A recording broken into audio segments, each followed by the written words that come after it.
So that is one Bundesliga player on the docket. And the second comes from the same country. I'm sure you've seen this one linked recently. This player, Nico Schlotterbeck, German international, left-footed centre-backs, which by their natures, Barts, can be unicorn-style players, can't they? Everyone wants a left-footed centre-back. Nowadays, they are not the easiest to come by. The one thing we don't like, probably, is I'm sure you see many of the articles. It could well be, as people are suggesting, if VVD goes. There's almost a bit of, do we even want this to come to fruition? But it is a solid link, and a lot of people are saying, yes, Liverpool have looked at him.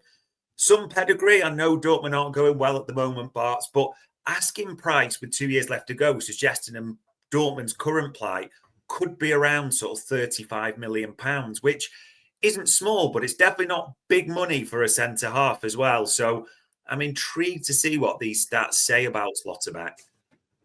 Yeah, I mean, I think I always start with the minutes because our players have to play a lot of it, right? Yeah. So last full season, where Dortmund finished fifth, I mean, that's not great for them. And when they came second as well, he did 2,200-ish. Last season, he did nearly 3,000 minutes. So, he has pedigree. He's at 118, 19 now, so he'll top over 2,000 again. He's got the pedigree of 5 minutes, right? That's, I think, a no doubt. And he's been doing that for he must have had an injury 18, 19, 19, 20. Previously, he's played always over 1,500 minutes. And for the last 5 seasons, he's clocked in over 2,000. Yeah, so I think he's absolutely fine with that. The one key stat we should always start with centre halves is aerials. Please be above 65. 65.3. Okay. Just. So that's like Gomez levels. Yeah. Yeah. All right. So it's not what we would be used to, but it's not Kwanzaa, right? And Kwanzaa's learning, again, don't shoot me. It's just one of the weakest parts of his game is his ability to head the ball. So yeah, Kwanzaa's about late 50s, early 60s. Joey's right normally in the middle of the 60s, and this is where this lad is. And to be honest with you, bar a couple of seasons when he was at Freiburg, he had 75, which seems a bit of an outlier. He's generally in and around the mid-60s, which, okay, if he's not coming in as a starter, I could get on board with. If we look at percentiles, okay, there's a lot to like in this profile. There's a lot, right? Yeah. We start at the bottom. What's he doing in that box? So aerials, predictably, because it's a mid-60s and not a high 80s, he's going to be in the field with guys who've got 80, 90 percentile, right? He's going to come in at 25 percentile. So that's not great. He wins like less than 2 a game. Okay, so we've identified that could be an area of concern. Clearances, this is always about opportunity. So how does the team defend? If the team don't give you an opportunity to do a clearance, you're not going to score highly. Yeah. Okay. Blocks, that's always a good indicator of how well he is reading the game. So 78 percentile, good. Interceptions, again, can he get in front? Can he nick it? Can he predict play and make the right action? 57 percentile, not bad. Tackles, when he's needed to, how successful is he at ticking it? 87 percentile. So that's good. So again, 3 out of 5 defensive stats there. That's okay. They're good. You know, that's all right. Now, in between the boxes, for centre half, progressive passes received, 79 percentile. Makes me wonder who he wanders off to, I have to say, because to get to receive a progressive pass, you've got to be up there in the final third. So, anyway. Touches in penalty box, 70, which means he probably goes up for all set pieces all the time, and he might carry the ball. Does carry the ball, 95th percentile, likes that. And progressive passes, he's got a ping in him as well with his left foot, BVDS, 99th percentile. So that's just short 8 a game he attempts. Wow. Now that's just for context, people, that's the level BVD was doing into Mo in the title winning season. Jeez. He's come off that point. So BVD now punches into midfield or plays down the left or right a bit more. But even at the weekend, one of the few times we got Mo in the game against Newcastle was a BVD massive switched out to him. Yeah. So that's a really good stat to have in your locker if you're a left side centre half. in our current system. Passing completion, 89 percentile. Wouldn't expect that to be anything below. So that's good. I mean, our centre half's really low 90, to be fair. Passing attempted, 97 percentile. Again, you are the backup. You're there doing the recycling, so he's not crazy to be part of that. Attacking wise, he's not going to score a lot of goals. So to be in the 19th percentile for a non-penalty goal, okay, fine. Shots total, 66. Again, he's not going to take shots on. Shot creating actions, 19th percentile for a centre half. He's good.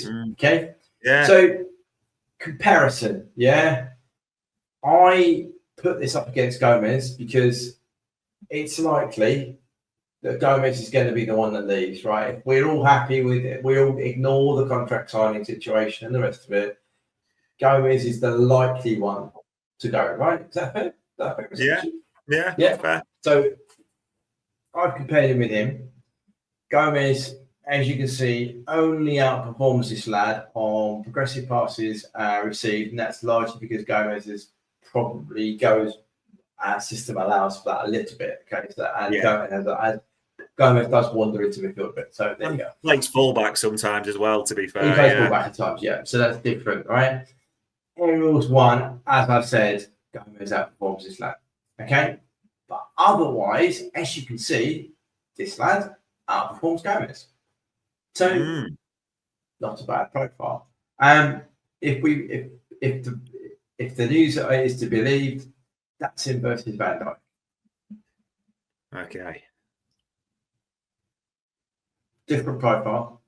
Again, Van Dijk beats him on aerials. Van Dijk beats him on goals and clearances, and Van Dijk on pass completion. But generally, the other metrics, he does okay against it, to be fair. Yeah. The blue is over the red there.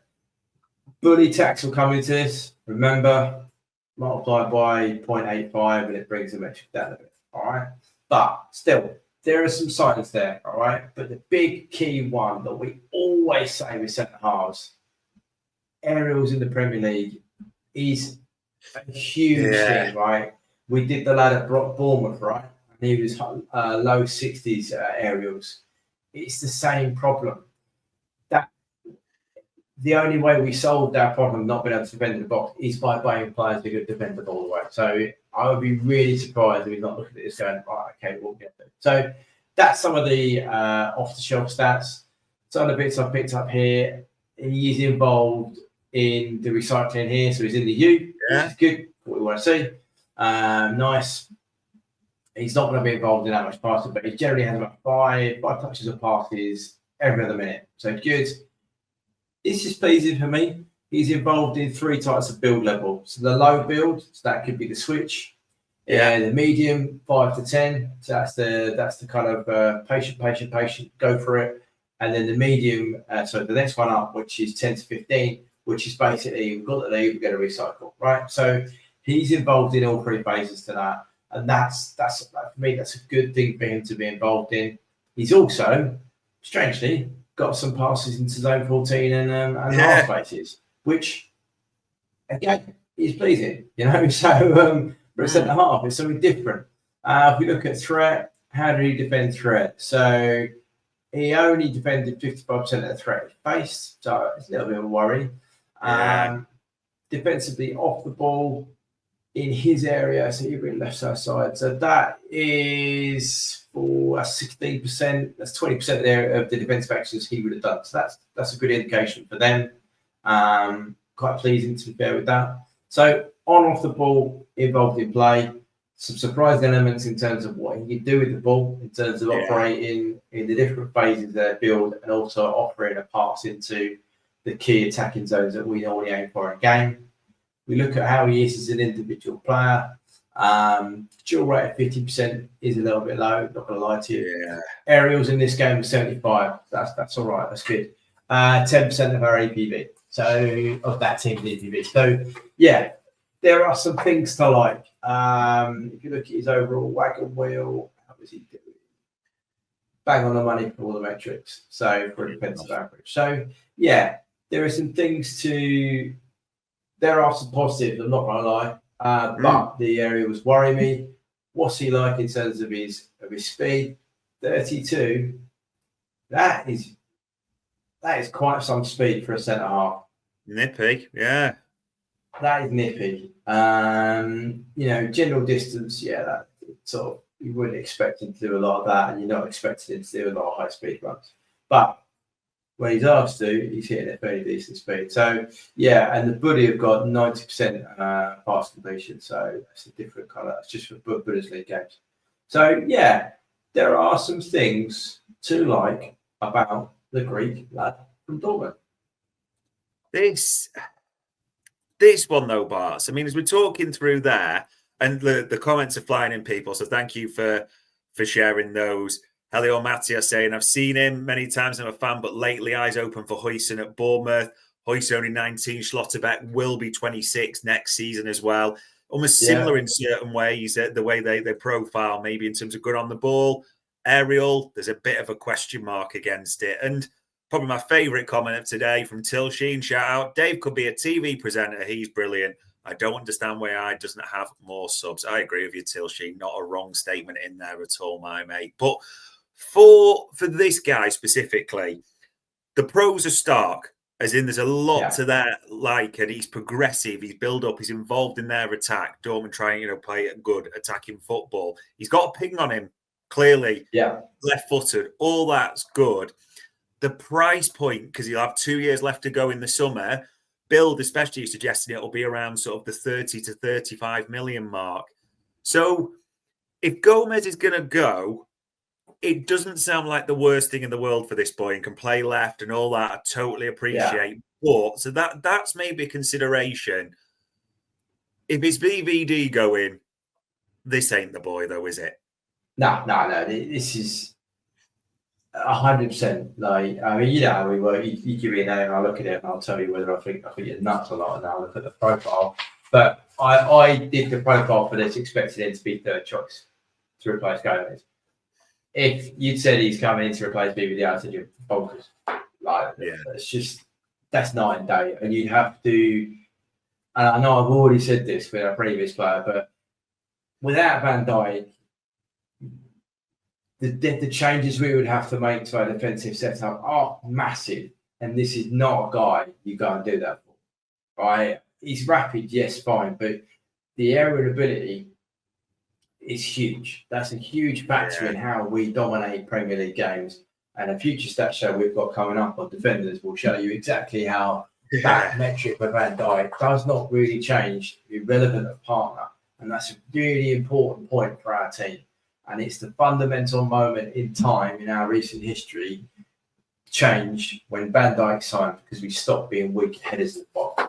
And you cannot just go, it's okay, we'll swap him out and put someone who loses 20% of the 20%. Doesn't win as much as Van Dijk, but needs 20%. So as a replacement Van Dijk, not a chance. As a replacement for Gomez, I can definitely see that. So we have to think, people. Gomez, if it's him, there's a lot to like there, to be fair. There's a bit of variety in him and as an option as well. But like Bart said, you can't have had Matip, Van Dijk, Konate, aerial beasts, and then change the nature of your starting centre-backs. You just can't do it. So, there's that to consider